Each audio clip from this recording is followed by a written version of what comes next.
Episodio 5. La fe ha ganado terreno en una colonia militar, pero ahora el apóstol se enfrenta a su desafío más grande: Atenas, la cuna de la democracia, la filosofía y el escepticismo intelectual. Aquí, la verdad no se acepta por milagros, sino por la lógica de Platón y Aristóteles. ¿Cómo puede un judío de Tarso persuadir a los herederos del conocimiento que el Mesías es un carpintero resucitado? Al llegar a Tesalónica, Pablo predica en la sinagoga por 3 sábados. El mensaje era potente. El Cristo debía padecer y resucitar, y este Jesús es el Cristo. Muchos gentiles y mujeres prominentes creen, pero la envidia de los líderes judíos estalla.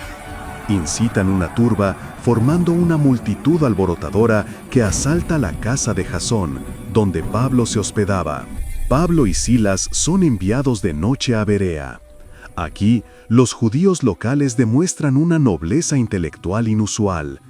Las Escrituras los describen como más nobles que los de Tesalónica, porque recibieron la palabra con toda solicitud, escudriñando cada día las Escrituras para ver si estas cosas eran así. Su fe se basaba en la investigación, no solo en la emoción. El respiro de Berea es breve.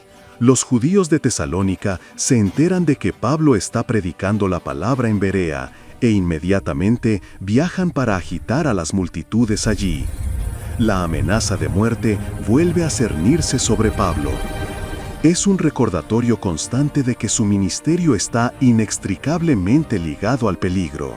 Los hermanos acompañan a Pablo hasta Atenas, la capital intelectual del mundo. Silas y Timoteo se quedan atrás. Pablo está solo.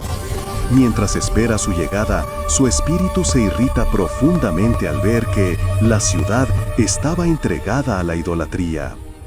Templos a innumerables dioses se alzaban por doquier.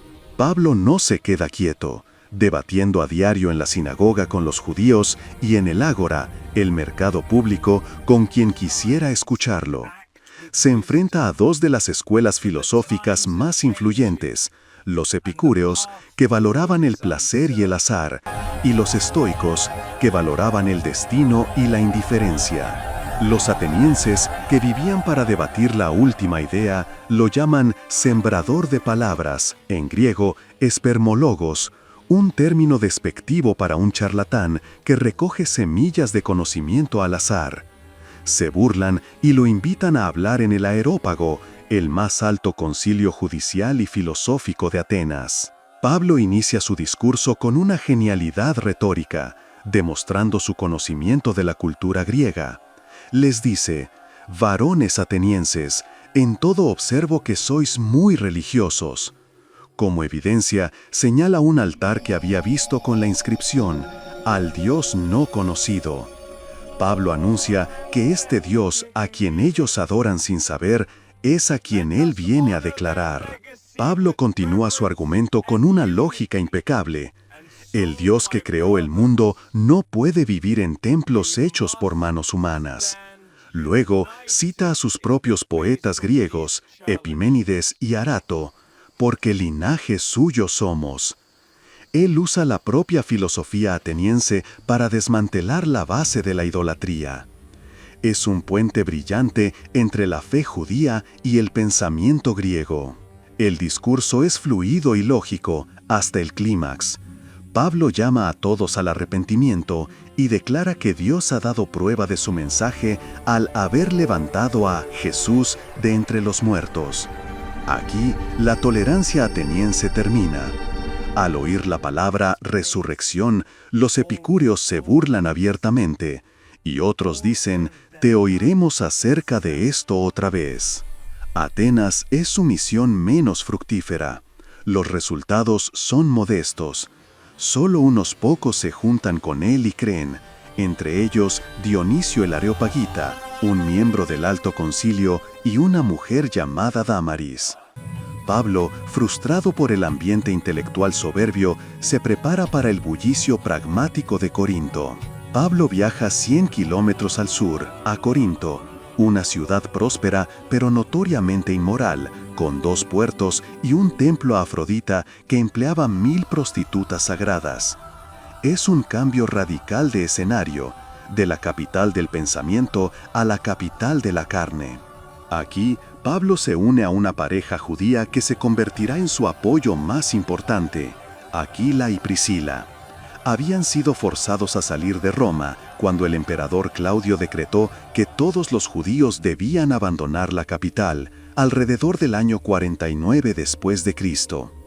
Trabajando como ellos, Pablo se queda a hacer su oficio, fabricación de tiendas. Aunque en Corinto predica con gran intensidad, las dificultades y la oposición son tan grandes que Pablo se desanima. El Señor interviene con una visión durante la noche.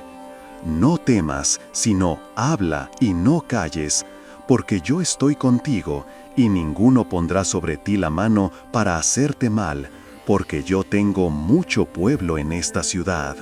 Pablo permanece en Corinto por 1 año y 6 meses.